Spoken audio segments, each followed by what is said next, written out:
Senhoras e senhores, boa noite, graça e paz da parte do nosso Salvador Jesus Cristo, Filho do nosso Criador, o nosso Deus, o nosso Rei, aquele que nos tornou para si filhos, reis e sacerdotes. Glória a Jesus Cristo nos céus e na terra, pelas nossas vidas, que hoje não somos mais gerados através da carne nem do sangue. Nós hoje somos regenerados através da água e do Espírito. É claro que muitas pessoas, quando ouvem que nascer de Deus, nascer de novo, que nascer da água e do Espírito, as pessoas pensam logo que é a banheira do tanque do batismo. A água que Jesus Cristo se refere é o poder de Deus, é o verbo de Deus, é o Filho de Deus, o Cristo, a palavra de Deus. Observa aquela mulher samaritana lá do Evangelho, segundo escreveu João ali, do livro histórico de João, capítulo 4 e versículos a seguir, ali é narrado uma história de uma mulher conhecida como a mulher samaritana. Observa que Jesus pede de beber para ela e ela diz que não tem com que tirar, que o poço é muito fundo, que não sei o que e tal, aquela ladainha toda que todo mundo conhece. E Jesus fala para ela: se tu conheceras o dom de Deus e soubesse quem te diz dar-me de beber, tu é que lhe pedirias e ele te daria uma água viva que jorra para a vida eterna. Essa água é o dom de Deus manifestado através da pessoa do nosso Salvador Jesus Cristo, que nos comprou e nos regenerou com a lavagem da água. Lembra? A lavagem é com água, né? Da palavra. Antes que você corre e diz que foi o dia que você se batizou, que ali ficou o velho homem. Porque o nosso batismo é na morte de Cristo e não nas águas. Amém? Para você que ainda está bebendo leitinho, que se enfurece quando ouve a graça, a palavra de Deus, em vez de aplaudir, em vez de discernir, eu vou te dizer, você não discerne não é porque não quer, e sim porque não pode, porque a palavra de Deus diz, Paulo diz em 1 Coríntios capítulo 2, versículo 14, que o homem natural não compreende as coisas do Espírito de Deus, não é porque não quer, porque não pode, porque estas coisas se discernem espiritualmente, mas porém o que é espiritual sabe discernir bem todas as coisas, e ele de ninguém é discernido. Então eu nem culpo você, porque o cristão ele não precisa ter razão, porque ele entende que a realidade de Deus não está em você ter razão, e sim você receber de Deus o perdão.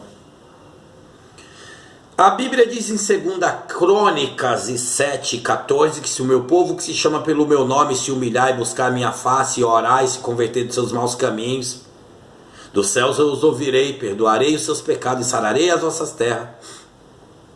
Olha aí, o perdão de Deus, quando ele te perdoa, ele não perdoa dizendo para você simplesmente com palavras, mas ele dá um demonstrativo do poder, do amor e da reação de um Deus poderoso. Quando ele diz para aquele homem paralítico deitado numa cama: tem de bom ânimo, filho, teus pecados estão perdoados.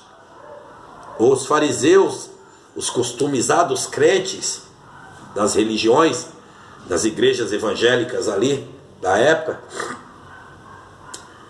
ficaram pensando nos corações dele: quem é ele para perdoar pecado? Jesus disse: o que é mais fácil dizer para o paralítico? Que está perdoado os pecados? Ou quer que eu mando ele levantar da cama para vocês entenderem que o meu perdão na terra é um perdão diferente de tudo que você já viu? Porque o Filho do Homem tem perdão para perdoar nos céus e na terra, ou melhor, na terra, no céu não, que lá no céu não precisa de ninguém, precisa de perdão, que lá não tem corrupção. Ele disse: levanta, toma a tua cama e anda, vai para a tua casa. E você vê, quando Deus está falando que Ele te perdoou, na verdade, Ele está dizendo que Ele te salvou, que Ele te regenerou, que Ele te restaurou, que Ele te qualificou, que Ele te escolheu. Você não é ungido, agora você é escolhido.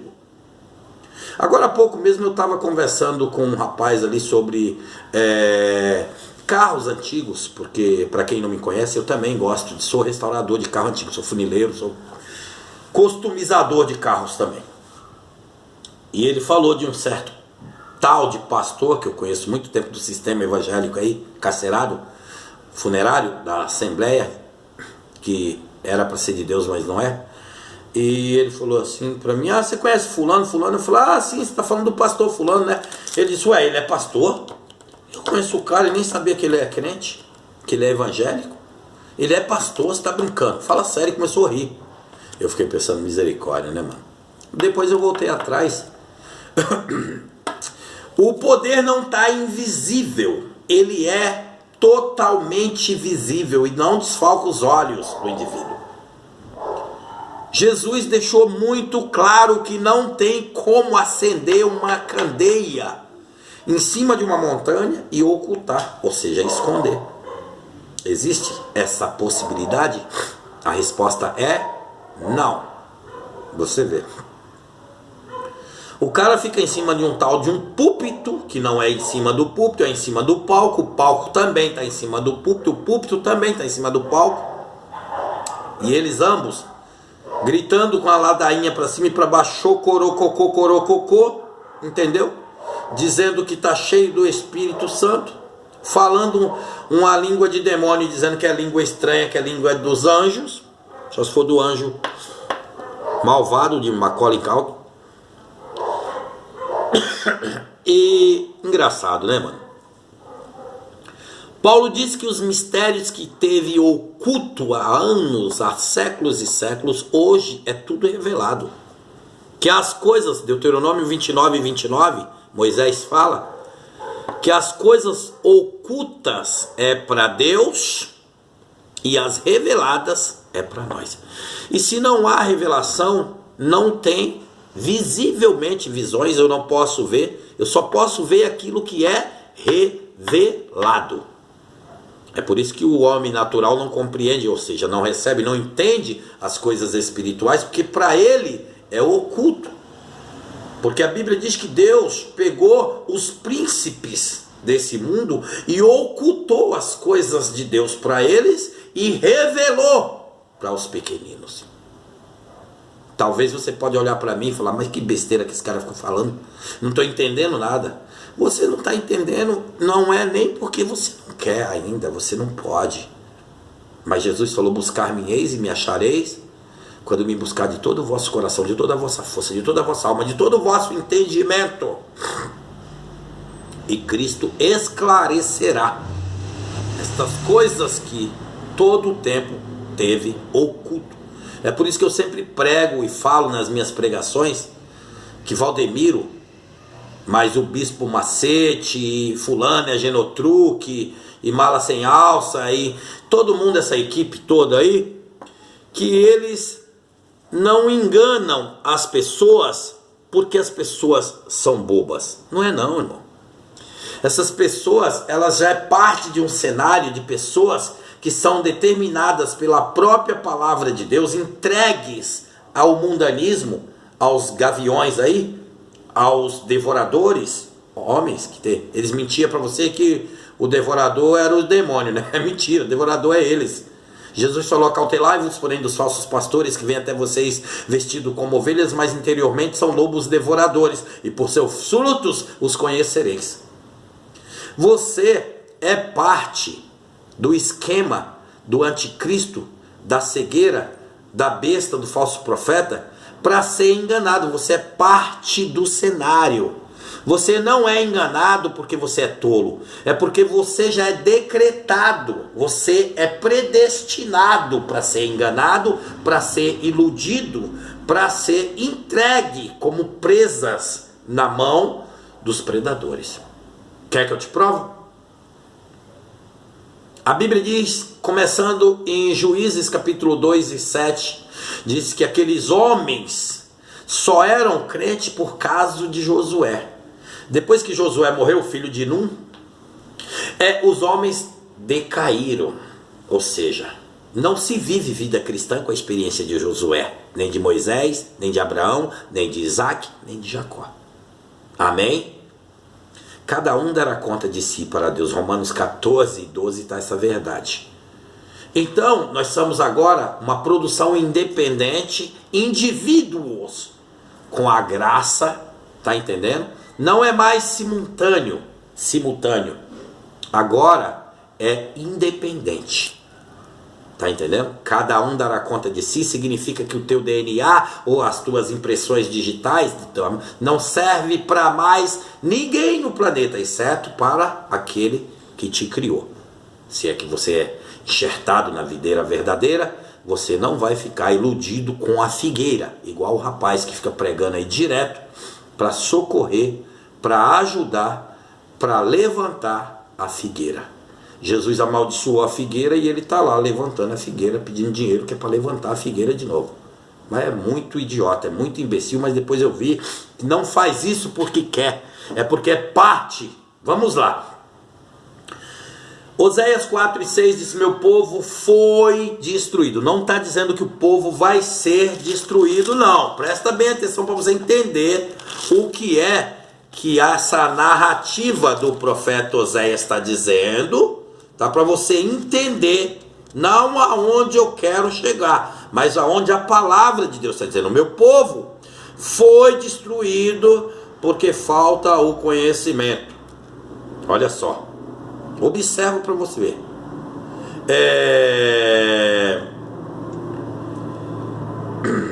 E visto que vocês rejeitaram o conhecimento de Deus, Deus também te rejeita para você não ser sacerdote. Aqui é o pacto de Israel, é os homens israelitas que rejeitaram o resgate de Deus através de Moisés aqueles dias, e eles foram destruídos por falta de conhecimento, porque Paulo diz em Romanos 1 e 28, que eles não, ou melhor, Romanos capítulo 10, que o fim da lei é Cristo para a justiça de quem crê, mas eles não sujeitaram a justiça que vem de Deus, que é Cristo, e estabilizaram suas próprias justiças.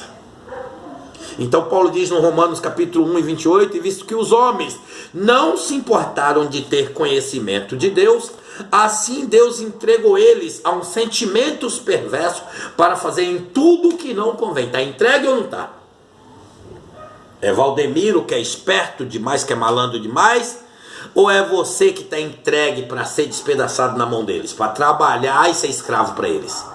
Por que aqueles homens, Deus enviou Moisés para tirar da condição de escravo, de servos, e trazer para serem herdeiros, filhos? E por que eles não entraram, até mesmo o próprio Moisés, na terra prometida? Abraão também. Melhor dizendo, Abraão. Responde aí para mim. Por isso que Jesus falou que nós não somos servos.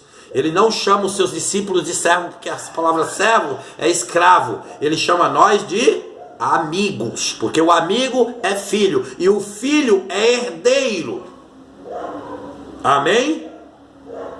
Então vamos ler aqui na primeira epístola de Paulo aos Coríntios, capítulo 3, versículo 21, para você ver o que acontece, para você entender. Ele diz assim: portanto ninguém se glorie nos homens, porque tudo é vosso. Amigo, deixa de dureza de entendimento, de cegueira. Ele está dizendo que tudo é vosso. Essa expressão é de alguém para nós, e não de nós para alguém. Então eu não estou falando, eu estou recebendo. De quem? Essa profecia do apóstolo Paulo, apóstolo dos gentios, que somos nós, e não os judeus, que rejeitaram Jesus, que ele disse: vim para os meus, e os meus não me receberam. Ele diz: pois todos quanto receberem, passa a ter o direito de serem feitos filhos e não escravos. É difícil entender essa pregação, amigo? Ou você prefere o bispo macete te macetando e te vendendo água do Rio Jordão e pedra do templo de Salomão, e a peneira, e o martelo, e o tijolo, e a fralda, e a fronha, e o pedaço da meia com chulé. Rapaz, larga de ser besta, mano. Portanto, ninguém se glorie, se. Esse verbo é de alguém para mim, está extraindo o poder, dizendo de você para o mundo. Você sabe o que é isso? Primeira epístola de Paulo aos Coríntios, capítulo 3 e versículo 21. Portanto, ninguém, essa palavra é um verbo pretorializado e eternizado exclusivamente para sempre e para todos. Ninguém é ninguém, sem exceção. Amém? Portanto, ninguém se glorie nos homens, porque tudo é vosso, seja Paulo, seja Apolo, seja Cefas, seja o mundo, seja a vida, seja a vida, seja a morte, seja as coisas presentes, sejam as coisas futuras, tudo é vosso, porque vocês é de Cristo e Cristo é de Deus. Malaquias diz que nós somos propriedade peculiar, particular de Cristo, tesouros de Cristo. Não foi você que escolheu Jesus, rapaz, deixa de ser besta.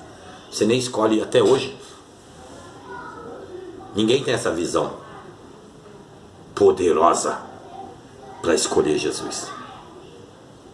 Jesus é que é o Rei dos Reis, o amor incondicional que nos escolheu. Não foi vós que escolhestes a mim, eu que escolhi a vós. Tudo é vosso, tudo é absolutamente tudo, seja Paulo, seja Apolo, seja Cefas. Paulo aqui significa ladeira superior da igreja. E Apolo? Apolo, o substituto ou superintendente. E Cefas, toda a classe de obreiro, de iniciante, de principiante, de que chegou. Ele está dizendo que são todos iguais, que Paulo plantou, que Apolo regou, e Cristo, que é o Deus, que é o bom, que é o bambambam, deu o crescimento. Que quem planta não é nada, quem rega não é nada, Cristo que faz crescer tudo. Você entende? Por isso que ele está dizendo, olha, ninguém se glorie nos homens, porque tudo é vosso, tudo é teu. E por que você não pega essa parte, já que tudo é teu e você é herdeiro? Não pega por quê? Porque eu disse que não é porque você não quer, e sim porque você não pode. Gálatas capítulo 4 e versículos 1, 2 e 3 diz assim, olha, eu digo isso, pois que todo o tempo, durante o tempo em que esse herdeiro for menino, em nada ele difere ainda de escravo. Tá vendo? Você é ainda um escravo, um servo. O servo não pode pôr a mão ainda na herança. Por quê? Porque ele não sabe das coisas do seu Senhor. Ele não conhece, ele é um forasteiro, ele é um pródigo no meio da família, não pode sentar na mesa porque ele é desperdiçador. Você entende agora ou não? Quer mais clareza? Deus fala de três maneiras, de maneira clara que você possa entender. Deus fala com objetivo e Deus fala manifestando a sua graça e vontade. Mas você está preso na lei de Moisés, você não pode receber a graça. É por isso que Ezequiel engana você nas vigílias das multidões e arranca teu couro, seu faraó, imbecil. Eu digo, pois durante todo o tempo em que o herdeiro é menino, ele não faz diferença nenhuma de escravo, pois que ele está ainda, tá? Mesmo sendo senhor de tudo, dono de tudo. Mas está sobre tutores e curadores até o tempo predeterminado pelo Pai.